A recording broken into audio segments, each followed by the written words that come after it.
श्री सीताराम चंद्राभ्याम नमः। सुंदरकांड 25वां सर्ग।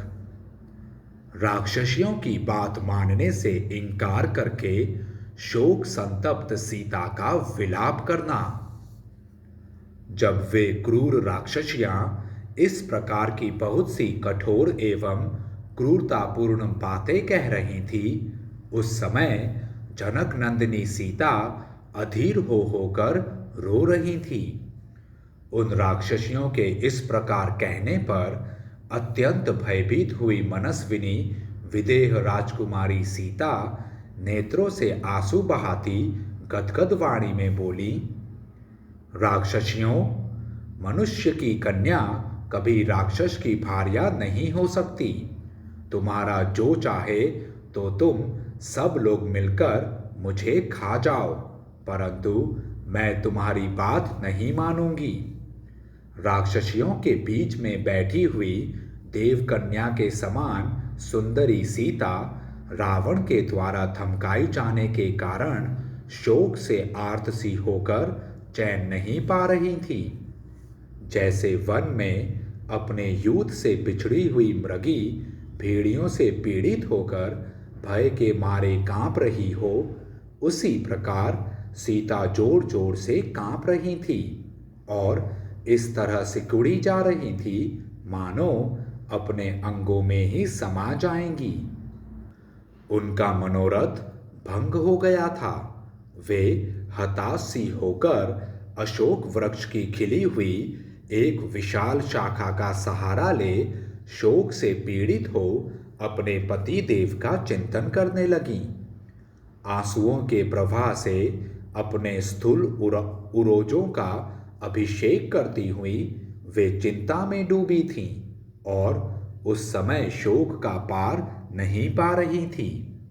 प्रचंड वायु के चलने पर कंपित होकर गिरे हुए केले के वृक्ष की भांति वे राक्षसियों के भय से त्रस्त हो पृथ्वी पर गिर पड़ी।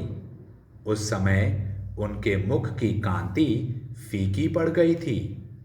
उस बेला में कांपती हुई सीता की विशाल एवं घनीभूत वेणी भी कंपित हो रही थी, इसलिए वह रेंगती हुई सर्पिणी के समान दिखाई देती थी।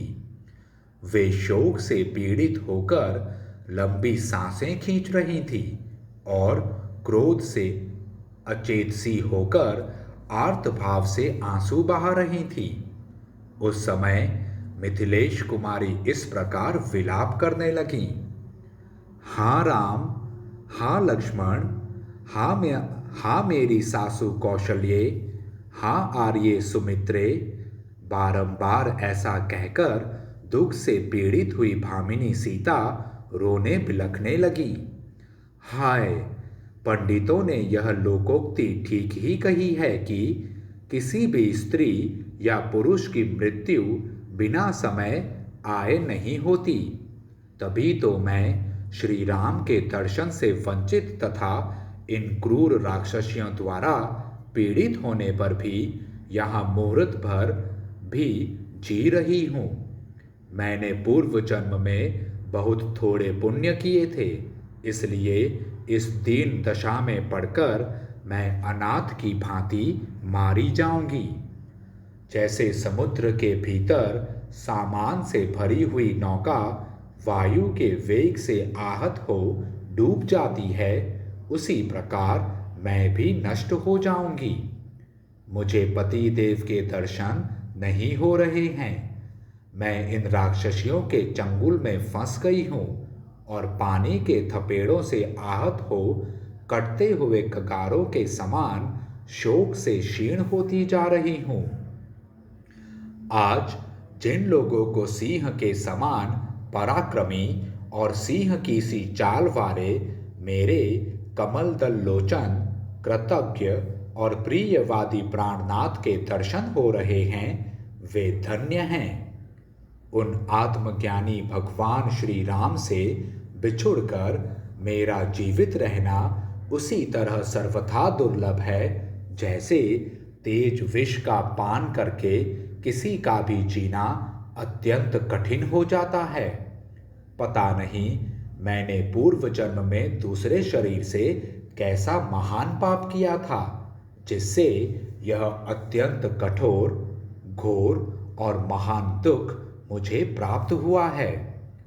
इन राक्षसियों के संरक्षण में रहकर तो मैं अपने प्राणाराम श्री राम को कदापि नहीं पा सकती, इसलिए महान शोक से घिर गई हूँ और इससे तंग आकर अपने जीवन का अंत कर देना चाहती हूँ। इस मानव जीवन और परतंत्रता को धिक्कार है, जहाँ अपनी इच्छा के अनुसार प्राणों का परित्याग भी नहीं किया जा सकता।